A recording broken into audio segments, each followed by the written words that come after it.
We're sitting on a little over 10 acres here in rural Vermont.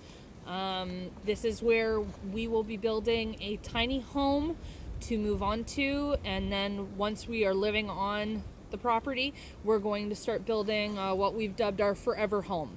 Yep. Which will be a multi-part structure that'll probably take us at least 3 to 5 years to complete.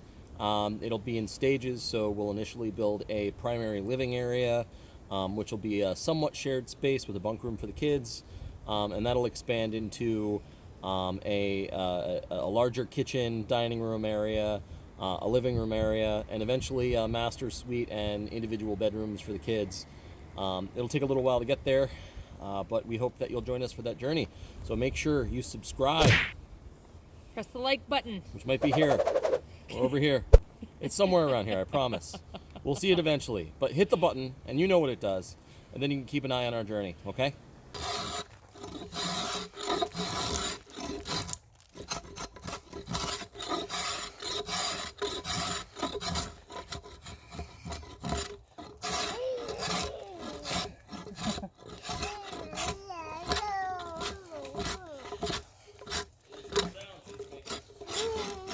I think she's singing.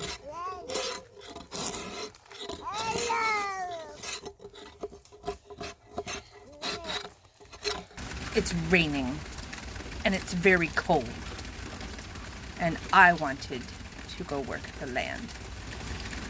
Can't work in this! God damn it, Vermont! Alright, so we're going to trudge on up this hill and give you a little bit more of a tour of the job site. It is mucky and muddy and gross, but that'll all be solved soon. Whoa! Now that is a lot of mud. Oh, this is why I got to get some wellies. You can see here we have a little bit of a bucking station set up. That's where Sam's doing all of her debarking. We have a little shed. We're keeping tools. It stays remarkably dry for being as simple as it is. We've been felling trees just to make room for our site. We got a couple burn barrels around where we can burn remaining debris like all the raspberry canes and whatnot that are out here. But property goes all the way back up this hill till it pretty much reaches the top. And then there's actually views of a mountain off in the distance on the other side.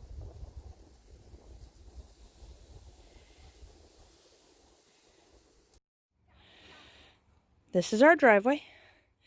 We're currently working on it.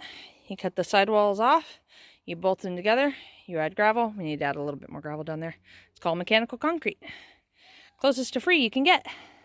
Okay, and you can see that it's a rainy day. It was supposed to snow, which would have been nice because I wouldn't be working in this mud. But as you can see where the water's running, it's actually running down and underneath the tires right now. But in the area where we've already filled, it's pooling a bit because it takes a while to reach capacity until it starts shedding. And that will drain. We won't be having these ruts and problems anymore. You'll see it actually kind of is running down the side of the driveway. And because we have the rubber of the tires in place, it's not going to wash away all that gravel we just spent all this hard work putting in place. So when we're fully done here, what's going to happen is we're going to dig a little bit of a trench along the side, which will catch that water, and we'll plant it and do some landscaping to kind of make it pretty during random times of the season. But this is going to be a lot of work. We get some equipment delivered Tuesday when we're going to start to continue. Yeah. For the first tires that were laid in that video, it was a box cutter and a pocket knife that was used. It was a lot of hard work. Now we use a reciprocating saw, which is obviously much faster.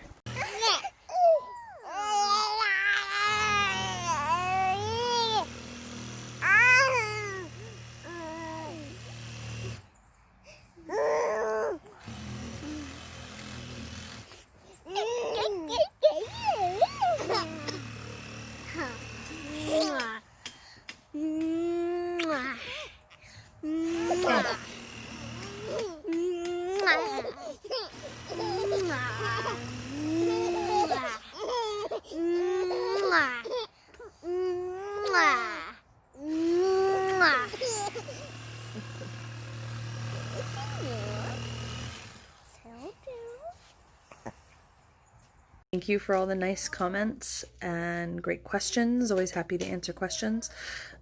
We are learning as we're working, so it's you will see some mistakes and you will see some learning moments, some teachable moments, but so far so good. Our research has done us well. Frequently asked questions number 1. Why tires? Ben, why tires? Well, aside from the fact that engineers who know a lot more about this kind of shit than me, they're free. I mean, you get a 6 to 8 inch base course, which is going to give you a lot of stability. You don't need to dig all the way down to the clay and pack a bunch of stone underneath because they allow water through. Well, you know, tires are going to end up in your landfills. They're going to end up on boats on their way to be recycled in other countries. They're going to end up burned.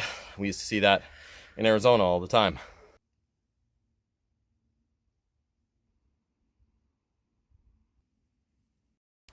Here is a close-up of what the ground looks like under the tires. It is very, very muddy, lots of running water.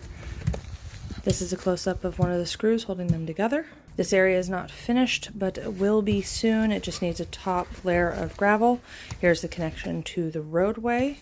This is the drainage ditch lining the side of the road. We added perf pipe wrapped in burlap bags to help with the flow of water. During heavy rain, it looks like a little rip. So I've had more than a few of these. I've deleted all of them, and we'll, you know, keep this one up just so that this video stays. But mechanical concrete is a trademarked technique for road bases. It is used by municipalities all over the world, including here in the United States. It is used in construction often, actually. It's not a hillbilly thing. It is a using what is cheap to make something that is better kind of thing. So, have a nice day. So the idea is to be able to afford to build our forever home. That's what we're calling it. We need to live in a tiny home on the land instead of having rent and all the other costs of being in a house. So this is where it will be. So this is the tiny home site. It goes back to that stump. And it goes all the way down to back there. Found some things out of place, and it looks like I guess one of the neighbors decided that they deserved our hand tools more than we did, which is really upsetting because this is a very rural area, and that likely means that it was one of our neighbors, and we don't have the money to replace the tools that were stolen. Most of them we've had for a very long time, or were hand-me-downs. 2 of the tools were loaned to us, so very upsetting. So, you know, happy Thanksgiving and all of that jazz. Surprise tool update. They were on the side of the road up the street next to a culvert. Someone dumped them there. We have no idea if they dumped them since we posted about it on social media, or if they dumped them the other night when they stole them, but we got them back. Frequently asked question number 2 is about snow and rain, heavy rain specifically. It does really well. The gravel allows for drainage straight through without washing out because the tires stabilize it. And out here in Vermont, we have issues with roads frost heaving. It's when the water trapped inside of pavement and blacktop freezes, it expands, which then causes the road surface to crack. And because the gravel gives plenty of space for expansion and contraction, there is no risk of damage due to ice.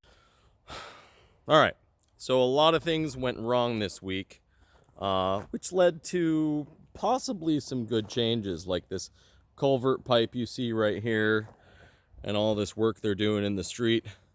Unfortunately, it also means our driveway is going to have to be redone a little bit.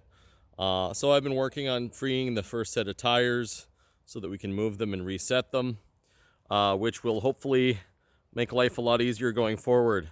It's gotten significantly colder. It was in the 50s here this past week, and today we're looking at 20s, which is nice because the ground's hard, so we have a lot less mud to deal with.